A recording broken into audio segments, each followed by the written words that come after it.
پاکستان کے تجار، تاجر اور بزنس مین، پاکستان کے ڈاکٹر اور پاکستان کی عوام، میں ان سب کی محبت میں فریفتہ ہو کے اور ان کی دعوت پہ آپ کے پاس تشریف لایا، اور آپ نے مجھے موقع فراہم کیا کہ میں آپ سے ہم کلام ہوں اور اپنے دل میں اٹھنے والے خیالات اور اپنے دل میں پیدا ہونے والی باتیں آپ کے سامنے رکھوں۔ اور پھر بالخصوص شیخ محترم نے اس اسٹیج کی زینت بننے والے تمام علماء کرام کو ناموں کے ساتھ تذکرہ کر کے ان کا شکر ادا کیا کہ آپ لوگ یہاں تشریف لائے اور ہم سے ملاقات کا ایک سنہرا اللہ تبارک و تعالیٰ نے موقع فراہم کیا۔ اللہ تعالیٰ سب کا یہاں پہ آنا قبول فرمائے۔ قال الله تبارك وتعالى: وقاتلوا في سبيل الله الذين يقاتلونكم ولا تعتدوا إن الله لا يحب المعتدين. وقال أيضا: وأعدوا لهم ما استطعتم من قوة ومن رباط الخيل ترهبون به عدو الله وعدوكم. فهذا أمر من الله عز وجل بالإعداد وأمر بالجهاد، لأن أعداء الإسلام لا يدعون المسلمين وإنما يحاولون ويتهيئون لحرب ضد الإسلام والمسلمين في كل مكان، وهم يبدأون بالعدوان. وهذا يستدعي منا جميعا أن نكون إما مجاهدين وإما أن نكون داعمين للجهاد مؤيدين ومؤازرين ومساعدين. أما إذا تركنا ذلك فقد قال الله تبارك وتعالى: وإن تتولوا يستبدل قوما غيركم ثم لا يكونوا أمثالكم.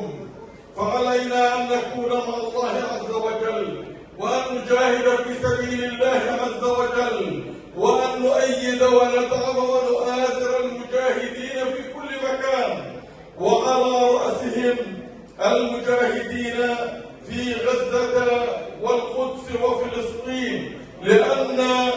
القدس وفلسطين وبلاد الشام هي أرض وقف إسلامي،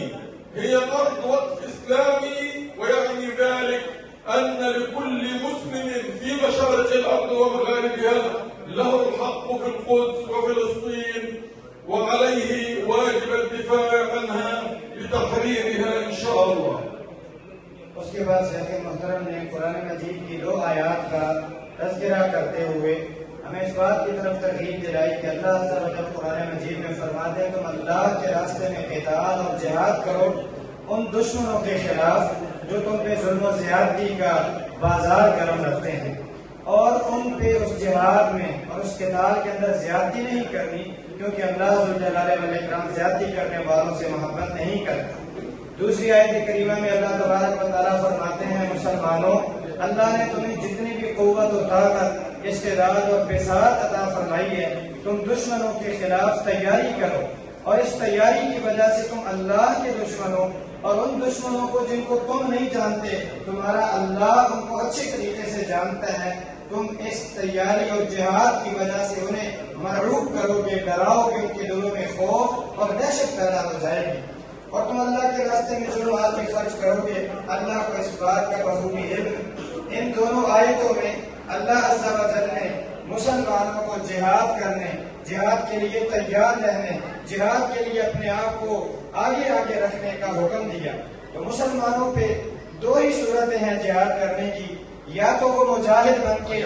مارکے میں لڑنے کے لیے تیار ہو جائیں، صف آرا ہوں اور کفار کے پرخچے اڑائیں، اور یا پھر دوسری صورت اگر وہ جہاد پہ نہیں جا سکتے تو وہ جہاد کے ساتھ تعاون کرنے والے، اس کے ساتھ اپنے مال کے ذریعے اور اپنے آرا کے ذریعے، اپنے اعمال اور اپنے اقوال کے ذریعے جہاد کے ساتھ تعاون کرنے والے بنے۔ ان 2 صورتوں کے علاوہ کوئی بھی صورت ایسی نہیں ہے جس کا اللہ تبارک و تعالیٰ نے قرآن مجید کے اندر ذکر کیا ہو۔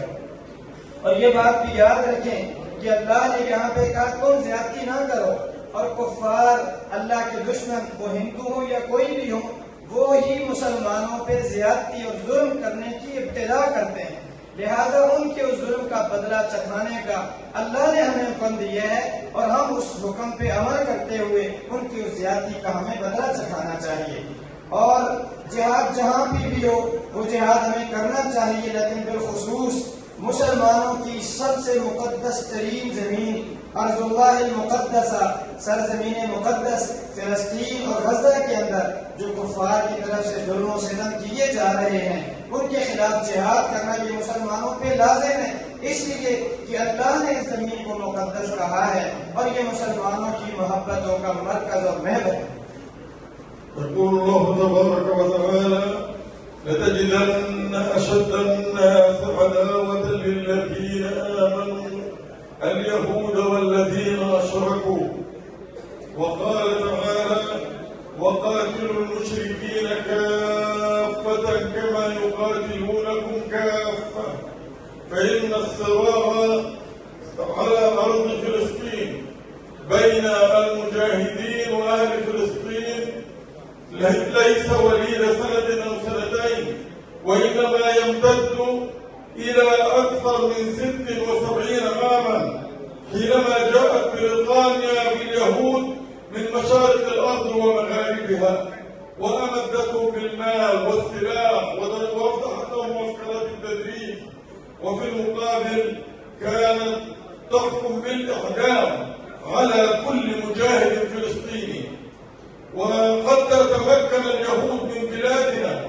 وأخذوا